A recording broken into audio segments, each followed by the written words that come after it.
Wearing tonight black with silver and red, he weighed in officially 139 1/2 pounds. In 17 professional bouts, he stands perfect with 16 victories, no defeats, 1 draw, 7 wins coming by way of knockout. Hailing from and fighting out of St. Louis, Missouri, here is the undefeated Keandre "The Truth" Gibson!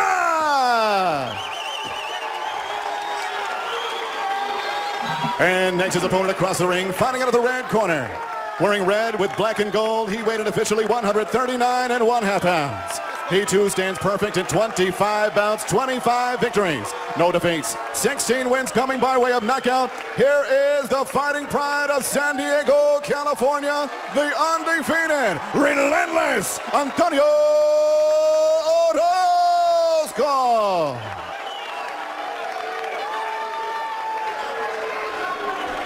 Centering. Okay, gentlemen, trunks here are good. Trunks here are good. His belly button is here. Anything below this is a foul. Gentlemen, protect yourself at all times. Obey my commands. God bless you both. Touch up. This is the moment we've all been waiting for, our main event of the evening. 2 unbeaten fighters, Antonio Orozco with a 25-0 record with 16 knockouts representing Mexico, and Keandre Gibson out of St. Louis, Missouri with a 16-0-1 record and 7 knockouts. Will it be the skills, the boxing, the technique of Keandre Gibson, or will Antonio Orozco be true to his nickname and be relentless and break down the fighter from St. Louis? That is a question for tonight's fight. Bernard Hopkins alongside Bernardo Osuna here at the Cosmopolitan in Las Vegas. It's a chess match early on, B-Hop. Yeah, both guys undefeated. Both guys want to make sure that they make the right moves and the right punch. And you just seen just now, Gibson throws 2 jabs in the right hand over the top. And you know what? These, they want to throw combinations early on, but then it's going to like settle down. And when they settle down, that's when we're going to see some real fireworks. But I'm looking for some really aggressive early, but then they're going to get settled in, and then we're going to see a real fight break out. Oh, the body shots open up the head of Keandre Gibson, and Antonio Orozco takes early advantage, but Keandre Gibson punching back, showing that he's in this fight to stay. Nice jab by Gibson. Antonio threw a nice little uppercut in the exchange that, put Gibson right on the chin.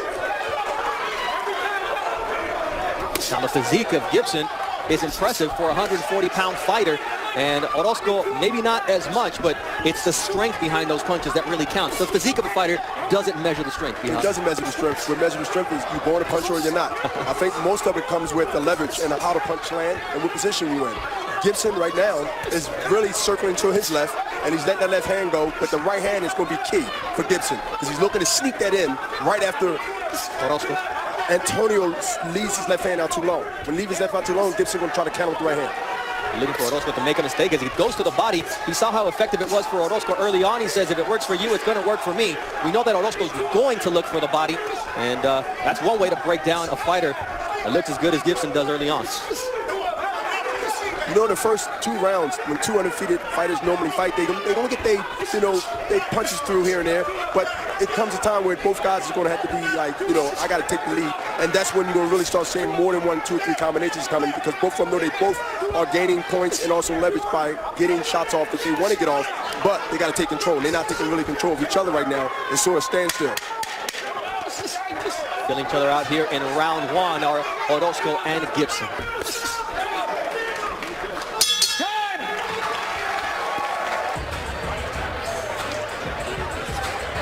That is Jorge Linares, the WBA Ring Magazine and WBC Diamond World Lightweight Champion, coming off of a title defense in Manchester, England against Anthony Crawler in a rematch. Looked as impressive as ever. One of the most skilled fighters out there today. Very skilled, patient, and got a lot of big things coming up. And, I just like to see him progress like he's doing right now. Great fight the other night. The chin is a big question when it's Jorge Linares, but when he's out boxing you, there's absolutely nothing you can do. Antonio Orozco taking on Keandre Gibson here in our main event in Las Vegas, where everyone dreams of headlining a show here in Sin City, and that's exactly what Keandre Gibson and Antonio Orozco are doing. Orozco really suffered to make 140 pounds. He looked really dry, drawn out yesterday, but he seems to have rehydrated pretty well. Yeah, his skin seems to have a little gloss to it. He don't seem dry and drawn in. So it's energy there. But, we'll see later. A few rounds go by, some punches be landed, some punches be missed. And we'll see where the nutrition comes in. And both of these guys talk that they're in great shape. They fought great sparring. They had great sparring in the gym. And right now they are giving and taking at the same time. Orozco trying to work to the body as Russell Mora, the third man in the ring, gave the first warning about those shots on the borderline. Gibson's step is a little bit high for trying to protect himself. He knew what he was facing in a body puncher, and that's exactly where Orozco is trying to go. He has had points deducted for low blows. It's Gibson who lands a really good shot to the body with the left hook. Both guys, Gibson and Antonio, have good defense, and they keep their hands up high. One of these guys have to go around the elbow and start hitting the ribs and then shoot the punch up on an angle, which is a left uppercut or right uppercut, because they're both anticipating punches coming. They got their hands up high. So you sort of got to throw a decoy punch to the body, but come right up, like a Mike Tyson. Mike Tyson used to hit you to the body and sort of on an angle come up with a right hand or left hand to knock you out with an uppercut.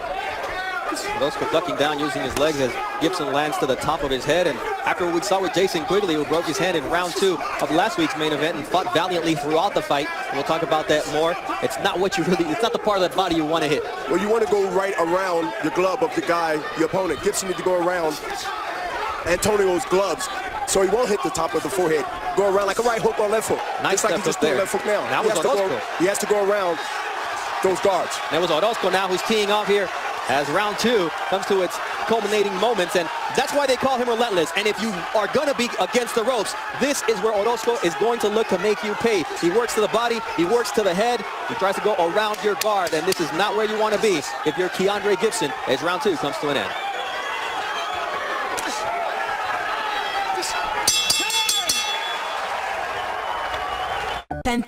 Golden Boy Boxing on ESPN is presented by Tecate. Born bold. And Keandre Gibson is going to have to be bold because Gerald Reed was very concerned about the body language of Keandre Gibson. B-Hop, those body shots from Orozco are really hurting Gibson. Yeah, it seemed to be under distress. I mean, he was having a really deep conversation in the corner of Gibson, and he seems to be saying about his right side of his ribs or his stomach or around that area. There seemed to be a little distress, a little conversation about that. But, I'm looking to see what happens in this next couple of minutes. If he get hit in that same spot, what his reaction will be. And look at how he's tucking that right elbow. That's telling. And Orozco knows exactly where to go, B-Hop. Yeah, he goes right back like a true student would do when he told to go right to the spot that you know that you got a reaction from Gibson.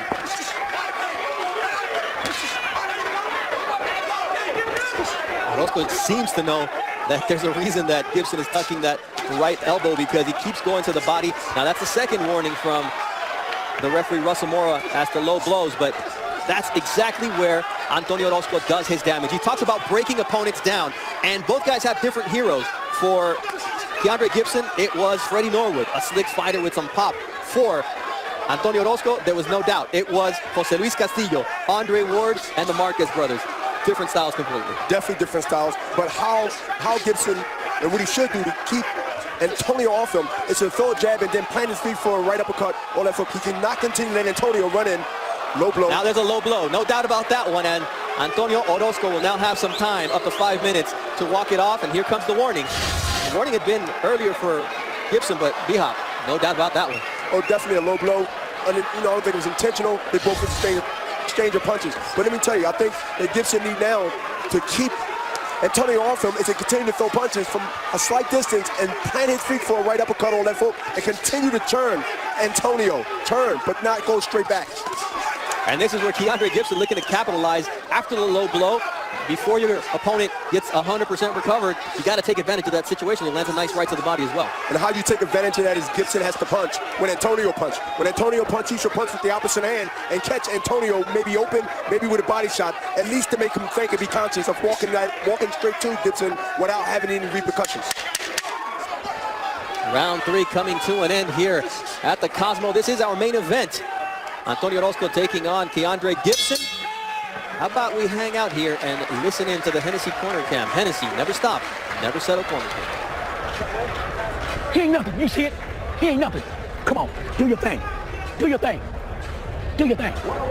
Listen, 2 jabs, he don't fire. He only fires when you do the cover. Yeah, he only fires when you cover up. If you don't cover up, he don't punch, okay? And let's get distant. Boxing from a distance. Look, on the uppercuts, where's my outside up the center, Mike Tyson, outside up the center, and hide your head. But we shouldn't even be using that defense because we're supposed to be getting out first. So let's get out first. You looking good, but don't let him catch up. No reason. Keep it in the center of the ring. Come on, baby. You that man. It's hard to disagree, Mr. Hopkins, when Gerald Green basically repeats what you said minutes ago, right? About the Mike Tyson situation. Yes, a perfect angle punch in this situation. All right, this is round 4 of a 10-round main event. Bernard Hopkins alongside Bernardo Osuna here on Golden Boy Boxing on ESPN. Antonio Relentless Orozco being true to his name, to his moniker. And Keandre Gibson trying to figure out this puzzle named Antonio Orozco. Let's take a look at the total punch stats so far through 4 rounds. And they're both landing at the same percentage, but the amount of punches thrown for Orozco means 19 more punches landed for the fighter out of San Diego, California. And it's showing on the physique of Gibson. You know, Gibson has a great physique, but that physique has to come to use. He has to listen to his corner, and that is what? Plant his feet. Antonio's coming in like now. He must throw that right uppercut, but he must touch him with the right uppercut to the stomach, to the arms, and then take it on an angle. Because Antonio was leaning forward over his left leg, and he's right there to get hit. But he must have set it up off the jab to make it a decoy punch, and then fire with that right hand. Oh, now he gets dropped with a big right hand from Antonio Orozco to the temple.